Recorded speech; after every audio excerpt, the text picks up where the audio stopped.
Le restaurant Sans Rival était cambriolé. Aujourd'hui, j'en parle avec le sourire, un peu relax. Mais il y a quelques mois, ça me faisait pas du tout rire. Hein. Il faut voir le cambrioleur. C'est ça le pire. Il faut voir l'homme même. Non, le temps qui était le temps. En tout cas, je vous raconte. Je revenais de Jamaïque. J'étais relax, tranquille. J'avais vécu ma best life et tout. Et dès qu'on arrive dans le périmètre, vous savez qu'on atterrit et puis tu commences à avoir la 4G là. J'active ma connexion. Et tout, donc j'active ma connexion pour laisser savoir à mon Mongo puissant. Ceux qui connaissent pas mon Mongo puissant, c'est mon assistant. Ceux qui connaissent pas mon assistant aussi, abonnez-vous. C'est là que vous allez savoir qui est mon assistant. Pour lui dire que je suis bien arrivée et tout, je vois que c'est comme un message. Genre, il y a au moins 5 vidéos.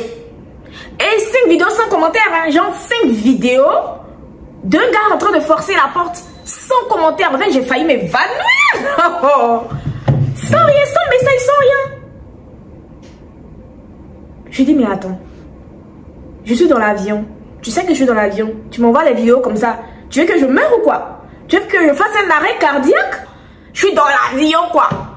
Bref, et c'est la même là. Ça c'était au retour. Parce que quand j'arrivais en Jamaïque, c'est-à-dire que dès que mon avion atterrit en Jamaïque, je reçois des notifications pour dire que ouais, le gaz s'est déconnecté, je sais pas que tu es cassé, il y a le gaz, le restaurant sur le gaz et la panique. Je me dis mais attends, je peux avoir 2 secondes de répit, je suis en Jamaïque, vous voulez que je fasse quoi en fait? Je vais m'évanouir, c'est ça que vous voulez? C'est ça que vous voulez que je m'évanouisse?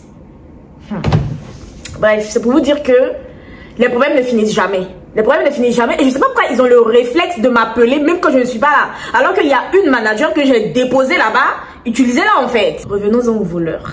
Donc moi, dès que je vois la vidéo, j'appelle. En fait, donnez-moi plus d'informations. Quand je vais juste m'envoyer des vidéos, il a pris quoi? Est-ce que quelqu'un est blessé? Qu'est-ce qui se passe? Surtout que dans les vidéos, on voit qu'il fait jour, tu vois. Donc je me pose des questions, dites-moi plus quoi. Donc j'appelle, on me dit que ouais, ça s'est passé à 2 h du matin et tout. Et le truc c'est que le voleur là, on va faire un focus sur lui. C'est trop facile. Un voleur stagiaire, je vous dis, ça veut dire que c'est quand il arrive devant le restaurant, qu'il met sa capuche, il met son masque, il met des gants. Regarde-le maintenant avec son équipement, son sac à dos en train de forcer. Parce que le truc c'est que on a une caméra. Je me dis qu'il n'a pas vu de caméra extérieure. Donc, il se dit, oh, ça va, il n'y a pas de caméra extérieure. Mais en fait, on a une caméra à l'intérieur, dans un coin stratégique, qui filme l'extérieur. Et ça, il n'avait pas vu. Tu vois? Donc, le gars, on le voit avec ses équipements et tout. On se dit, ouais, Toto, vas-y. Aujourd'hui, là, tu as cambriolé. Il commence. Un moment, il est essoufflé. Il enlève un peu son masque, il dépose ses gants, il recontinue, il prend sa torche, il regarde, il est essoufflé, il s'arrête. Le père, un peu de souffle de vie qui reste dans ton corps. Tu n'as pas gardé ça pour avoir le restant de tes jours un peu paisible, tranquille? Tu cherches quoi? Tu cherches quoi, papa? Pépé, tu cherches quoi? Il est essoufflé comme ça. Il est arrêté, il regarde autour de lui, il recommence. En tout cas, il a tout essayé. Vous voyez que la sécurité est renforcée chez nous. Parce que notre porte là, en tout cas, on ne peut pas la casser comme ça. Le Toto a essayé. Bon, en même temps, la personne qui casse aussi, il a essayé, il n'a pas pu jusqu'à... Masque là, même l'étouffé, il enlève masque là pour déposer d'abord parce qu'il n'avait plus à respirer. Il n'a plus de souffle. Il n'a pas faux, vieux comme... non. Il avait un masque là pour déposer d'abord. Il a essayé jusqu'à un bon. Il a vu qu'il ne pouvait pas forcer la porte. Donc ce qu'il a fait, c'est qu'il a cassé la vitre. Il a cassé la vitre, il a mis sa main à l'intérieur, il a ouvert et là il a mis sa capuche et tout. Genre, j'ai cassé maintenant, il va rentrer en ni vu ni connu et tout. Parce qu'il se dit qu'il y a des caméras à l'intérieur. Donc là maintenant il a mis sa capuche et tout. Il y avait ce qu'il avait à faire. Mais en fait, il n'y a rien à voler dans un restaurant. Je ne sais pas si vous comprenez ça. Pour tous les prochains voleurs qui regardent cette vidéo, qui ont pour projet de cambrioler quelque chose d'autre, les restaurants là, il n'y a rien à voler là-bas. À moins que tu ne veuilles du riz sec, non cuit avec de la viande fraîche. Il n'y a rien à voler dans un restaurant. Nous-mêmes, c'est quand on arrive, on cuisine tout le jour J. C'est quand on arrive le matin qu'on cuisine. Donc tu n'as même pas trouvé de reste là-bas pour dire que tu as te servi pour manger.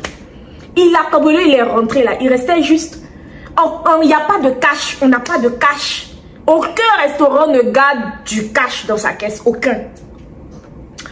Mais il y avait juste les pourboires. Parce qu'on laisse souvent les pourboires. Je dis à Sabine de laisser souvent les pourboires pour qu'à la fin de la semaine, on partage quand il y a du cash et tout. Donc, il y avait juste des pourboires. Et c'était quoi? Autour de 100 $, un truc comme ça. Qui restait. Il a pris les pourboires, là, 100 $. C'est juste ça qu'il a pris. Il n'y a rien à voler dans un restaurant. Maintenant, la même pourboire, on ne laisse plus. Au futur voleur. Pourboire, là même, on ne laisse plus. On prend. Parce qu'on a travaillé pour avoir ça. 100 $. C'est pas rien. Parce qu'un plat même, notre plat maximum, ça coûte 40 $. Donc 100 $, ça fait au moins 2 plats de gouttes. C'est de l'argent quand même. Donc on prend nos pourboires. C'est-à-dire que même Moro cassé, quand vous êtes parti là, vous n'allez pas prendre. Et le truc, c'est qu'il y avait aussi le téléphone du restaurant. On a un téléphone pour le restaurant où on met la musique, on prend les commandes et tout. Il n'a pas pris le téléphone là. Il va faire quoi avec? Au Canada même, qui vole le téléphone au Canada même? Ma petite a oublié son téléphone dans le bus. Ils ont retrouvé son téléphone, ils sont allés lui donner. Parce que Joe, il va aller vendre ça où en fait? Bref, il a laissé le téléphone, il a juste pris 100 $ et il est parti. Le truc c'est que il n'y a pas eu de dégâts matériels et moi j'avais vraiment peur que quelqu'un soit touché. Dieu merci, ça s'est passé à 2 h du matin. Bon, il y a eu plus de peur que de mal, tu vois. Mais la porte qu'il a cassée là, je lui ai demandé des devis pour ça. C'est entre 2000 et 3000 $ pour remplacer la vitre. En fait, Toronto même, Canada. Le Canada là. Mais je ne me plains pas parce que bon, il y a d'autres pays aussi, c'est pas mieux. Vu que ça s'est passé à 2 h du matin, donc toute l'équipe est arrivée le lendemain. Le lendemain, généralement, on est là autour de 14 h pour préparer les commandes et tout. Et ils ont vu que la porte était brisée et tout. Ils ont paniqué un peu, ils essayaient de voir ce qui était perdu. Dieu merci, il n'y avait pas grand chose. Voilà, c'était juste les 100 $. Mais le lendemain, donc comme on a fait le même soir, c'est que bon, on n'avait pas d'autre choix que de laisser la porte cassée comme ça, tu vois. Donc on a laissé la porte comme ça, le temps de trouver une solution. Et le lendemain, la police faisait une patrouille et la police est passée par là. Vous pouvez voir la dame. Bon, la vitre est cassée. Je pense qu'elle n'avait pas de gants. Son gant bleu placé qu'elle avait là, franchement, les vitres allaient la déchirer. Donc, elle a juste laissé, elle est partie et tout. Et nous, on a appelé la police. Ils sont venus. Et puis, l'officier de police, c'est pas le même de la dernière fois. Lui, là, il ressemble au gars qui doit donner contravention. Voyez, en temps normal, même. Et puis franchement, même quand je regarde tout ça, il me dit, mais mauvais timing pour nous. Parce que vous vous rappelez, quelques jours avant, Guy avait laissé la porte du restaurant ouverte. Pourquoi il n'est pas venu dans cette nuit? Comme ça, il allait nous éviter des frais inutiles, des frais de remplacement de porte. I don't know. Ils ont fait le constat. On leur a envoyé toutes les vidéos. Ils nous ont donné le numéro de comment ils appellent ça, mais je sais pas, on va dire numéro de plainte que je vais envoyer à l'assurance et tout. Donc j'ai envoyé le numéro à l'assurance. Les assureurs de mauvaise foi, hein? Les assureurs de mauvaise foi, qu'est-ce qu'ils m'ont dit? Ils m'ont demandé s'il y a des caméras. J'ai dit oui, il y a des caméras, il y a des preuves, il y a tout. Ils m'ont dit oh non, mais en fait votre caméra ne rentre pas dans les critères des caméras qu'il faut pour qu'on vous rembourse les dégâts qui ont été causés. Eux, leur chance, c'est que je venais de renouveler mon contrat. Il y avait seulement 2 jours, genre littéralement 2 jours. C'est qui ça? 2 jours avant, j'ai renouvelé mon contrat d'assurance. Et après, il y a eu le cambriolage. Si c'était que ça s'était passé avant, c'est-à-dire que dans la période de mon ancien contrat, il n'y aurait aucun renouvellement. Parce que vous couvrez quoi? Vous là, vous couvrez quoi au juste? Ça fait la 2e fois comme ça. L'assurance a rejeté notre demande. Le bailleur aussi dit que c'est pas de son ressort parce que l'assurance dit que c'est pas moi qui ai installé la porte. Le bailleur n'a qu'à venir installer. Le bailleur dit que ouais, c'est pas comme ça. Que dans tous les cas, lui il a été entrepreneur dans le temps. Il a eu des problèmes plus grâce à son assurance qu'a pris. Bref, en gros, l'entrepreneur n'est jamais protégé. Je vous dis, hein, si vous voulez entreprendre, sachez que l'entrepreneur n'est jamais protégé dans les lois. Parce qu'ils se disent que c'est nous, on a l'argent. On n'a pas l'argent. Je sais que le voleur même, il était déçu. Mais on n'a pas d'argent. En tout cas, pas au début. Là, maintenant, on doit arranger une porte. Franchement, ça s'est passé début mai. On est mi-juillet, fin juillet pratiquement. Et la porte n'a pas été remplacée, on a juste mis un bois pour blind un peu. Parce que j'ai pas le budget, excusez-moi, j'ai pas le budget. Le truc c'est que si je change, enfin je veux mettre une porte solide, donc très solide, avec une alarme. Donc tout ça c'est là, je me suis dit bon, tant qu'à faire, voilà, on va mettre ça. Dans tous les cas, il n'y a rien à voler dans un restaurant. Donc ce qu'on a fait, c'est qu'on a imprimé déjà un document pour dire qu'il n'y a pas de cash dans nos locaux, et on a imprimé la photo du voleur pour afficher ça en grand devant le restaurant, pour vous dire qu'on a des caméras everywhere en fait, donc vous ne pouvez pas vous cacher, pour mettre ça devant le restaurant.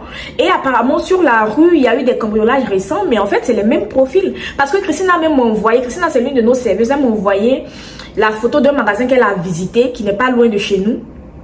Et c'est un vieux aussi, c'est pas le même vieux, mais c'est un vieux, c'est le même profil. Donc je me demande ce qui se passe avec les vieux Canadiens, excusez-moi. Qu'est-ce qui se passe? Qu'est-ce qui se passe? Bref, le gouvernement canadien, bon, c'est que vous n'êtes pas encore sur YouTube, vous êtes sur TikTok. Mais ce qui est sûr, il y a un problème, il y a un problème. Nos vieux, au lieu d'être dans les maisons de retraite, ils ont décidé de voler. C'est-à-dire maintenant, vous n'avez plus peur des immigrés. Maintenant, là, les immigrés ne vous font plus peur. C'est des vieux Canadiens qu'on doit avoir peur, papa. Donc voilà, Dieu merci, il y a eu plus de peur que de mal. Dieu merci.